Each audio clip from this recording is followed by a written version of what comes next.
Hey everyone, welcome back to Toy Foolery, and today we're taking a look at the Horseman Headless Horseman reissue. Stay tuned and find out if it's worth the money.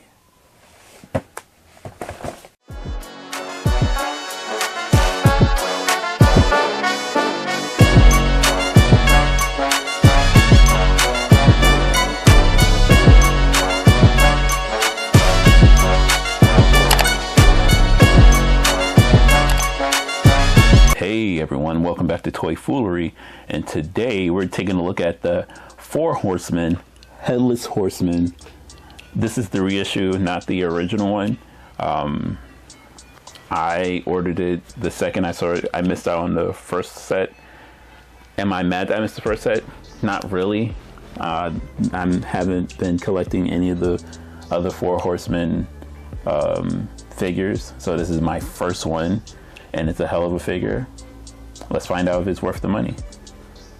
So this is the box, and let's see if the box is better than your mom. This box better than the box he was held in. So on the front we have a picture of the Four Horsemen, the Headless Horseman, and just the name and the Four Horsemen logo on the front. Headless Horseman. There are places where the walls between, I'm not going to read all that. There's a lot of it. The picture of the character on the back. You're destroying my arcade. Thank you so much. And nothing on the back. Let's crack it open and see what's on the inside. So we take off the outer sleeve because I had it in the plastic. We take off the outer sleeve and we end up with a nice cool box that shows kind of this background that I guess is supposed to be the sleepy New England town that the Headless Horseman was terrorizing.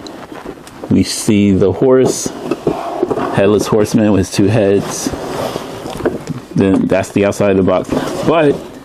And that is the whole box, the outer sleeve. Now what's cool about this toy, and I guess the town is Sleepy Hollow, if I'm not mistaken.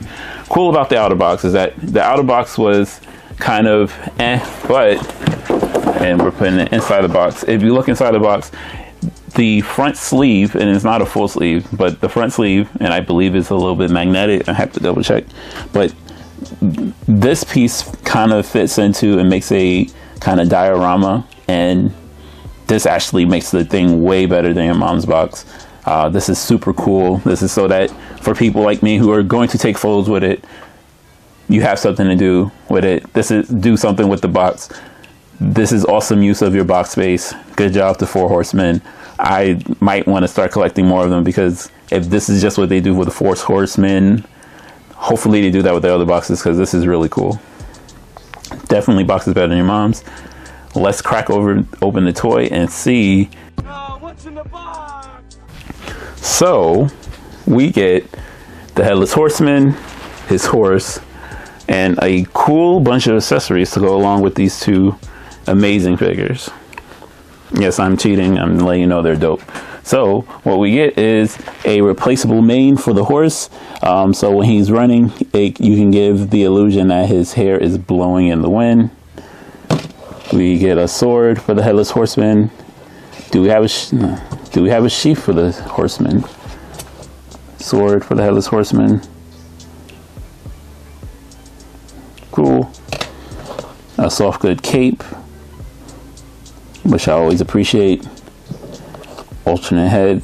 That looks creepy and awesome. A hand that I have no idea what it's for. If anybody knows what this is for, let me know. I have no idea. Maybe it attaches to the horse, and it's probably the rein holding hand. We get 2 fists, and that's it. Not a great amount of accessories, but you're really paying for the horse and the Headless Horseman, so I'm not upset with that. You get 2 really good figures with some decent accessories.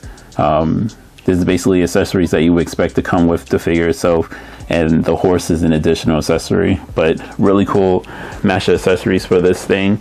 Only thing that I wish that we had with maybe a different tail for the tail running in the wind. The same way that they have the hair blowing in the wind, it would be super dope. But Mills definitely would have shot you if this was in the box. Anyway, let's get into the design.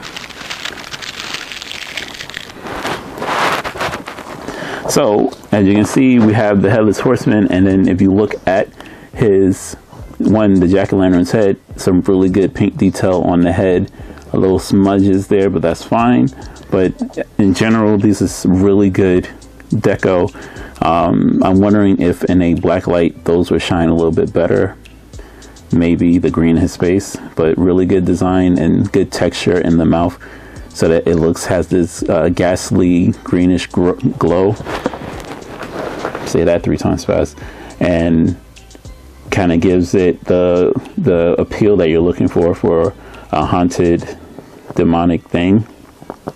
Then you look at the design for the arms. We get some really nice texture in the shirt, some rivets and his armor on his chest, some nice design on his belt and his pockets. The gloves are well designed. This is just an overall well designed toy, and I guess that's where his cape plugs in. I'll plug it in later on. Design on the boots is phenomenal all around. This is just a premium toy. So let's check out the alternate head where he's angry, and same thing, ghastly glow you're looking for. Even more demonic smile. Really cool looking figure. A+. And let's check out this big boy in the back. So we get this demonic looking horse with the green eyes, green hooves, and just really nice detail all around. The amount of detail that they put into the saddle and the cloth underneath the saddle, and even the faux leather that is in the harness and the whip for the horse is really good. The stirrups, everything about this is a phenomenal looking design for the horse. You can see the fine hairs on the horse, and I know it's not going to translate well into the camera because the horse is pitch black, but you can, if you look closely, there are fine lines on the horse to make it look like it has hair, not just the long mane, but hair all over his body. And like I said, this is a really, really good toy. Let's see if these guys can do a squat. 1 and 2 and 3 and 4 and I hope they can. That would just make my day.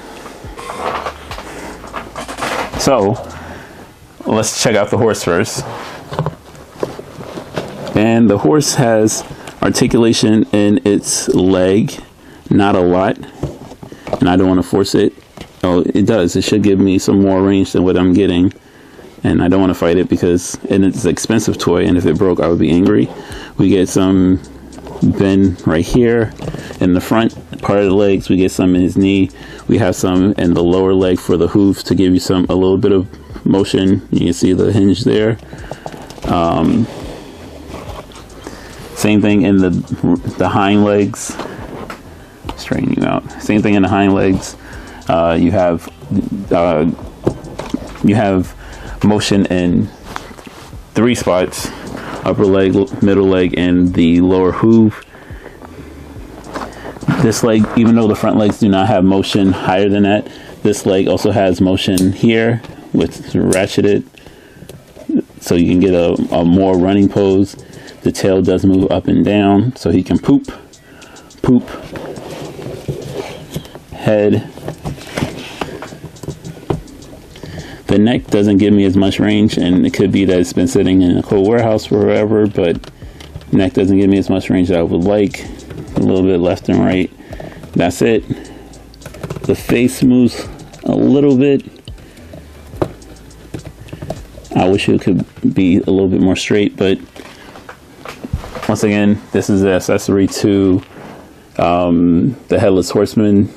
Let's see how well the Headless Horseman, if he can do a squat. And let's see how this arm moves. Normally I would just be willy-nilly with this, but from looking at it, he does not have a hinge to move out, and I don't want to force it, so I'm assuming he does not have one. Let's check to see if inside if there is one. Not going to put any force on it. Nope. So his arm is limited. He cannot move his arms in and out. He can move up and down, and I'm pretty sure that is because he can move his arms up and down like this, but he cannot move it in and out. And I believe that's because obviously the amount of effort they put into the sculpt, they don't want you to damage it in the motion. I guess that's fine. I guess if we can get him on a sitting pose on his horse, that will be fine. And then that kind of serves the whole purpose of it. He does have a single jointed knee. He can bend his knee about this high. Same thing with his elbow, single jointed elbow. He can get you 90. That's it. Does he have motion in his ankle pivot? Oh, he has a knee. Oh, he has a ball in his knee. That's cool. So you get a little bit motion in his knee. Does he have a thigh cut? He does have a thigh cut, a high thigh cut. So you can get him to some decent poses, but you're not going to get him doing a squat. He's not going to be a superhero landing. That's fine. This is one of those things where you're buying it because it's basically a super dope sculpture, and it just makes sense to have it. I think that's the only sticking point that I have for this, is that both the horse and the Headless Horseman are limited in how they move, but other than that, they are actually really cool figures, and I can't recommend them enough. Now, as for price, this thing is expensive. There's no getting around it. I got this simply because when I saw the Headless Horseman, the idea of Sleepy Hollow and all that things, all those memories flooded in the back of my head, and I really was like, okay, this looks cool. It's a must-have. But the price on this thing might make a lot of people hesitant and say, hey, you know what? I do not want to pay $200. Well, not 200. It was 150. I don't want to pay $150 for this toy, and I can understand that. But this is one of those things where, hey, you're gonna have, this is a conversation starter. Like, oh my god, when people see it, they're going to be amazed that you spent so much on a toy. That's a little bit of sarcasm and seriousness. This is a really cool looking toy, and I can't recommend it enough. So go out there and get it if you can. If they still have it at Big Black Toy Store, they should. Well, that's it for me, guys. I'll catch you in the next vid, and peace.